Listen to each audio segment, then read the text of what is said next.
اعوذ باللہ من الشیطان الرجیم بسم اللہ الرحمن الرحیم۔ دوستو بزرگو، بخاری مسلم دی روایت ہے، مشکاة شریف جلد دوم صفحہ نمبر 506 تے بھی روایت موجود ہے۔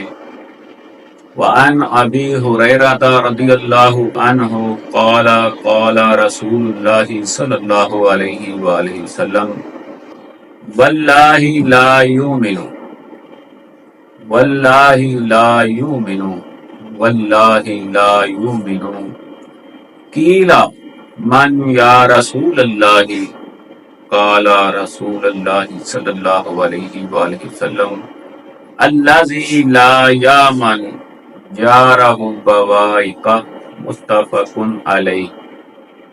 حضرت ابی ہریرہ رضی اللہ تعالیٰ عنہ کہتے ہیں کہ جناب رسول اللہ صلی اللہ علیہ وآلہ وسلم نے ارشاد فرمایا، قسم ہے اللہ کی ایمان نہیں لایا، قسم ہے اللہ کی ایمان نہیں لایا، قسم ہے اللہ کی ایمان نہیں لایا۔ 3 مرتبہ سرکار نے قسم اٹھا کر فرمایا، یعنی ایمان کامل۔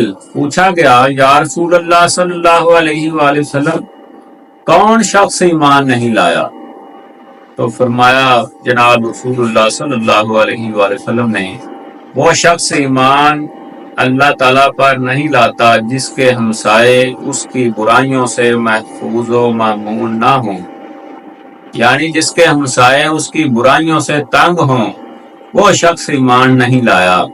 تو ایک اور روایت میں جناب رسول اللہ صلی اللہ علیہ وآلہ وسلم نے ارشاد فرمایا کہ جو شخص کامل مومن بننا چاہتا ہے وہ اپنے ہمسائے سے اچھا سلوک کرے۔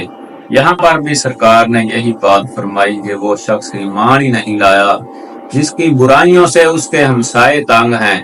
کوشش کریں کہ ہمارے ہمسائے، ہمارے محلہ دار ہم سے تنگ نہ ہوں۔ اللہ تعالیٰ مجھ کو اور آپ سب کو اس حدیث مبارکہ کے مطابق عمل کرنے کی توفیق عنایت فرمائے۔ وما علینا الا البلاغ المبین۔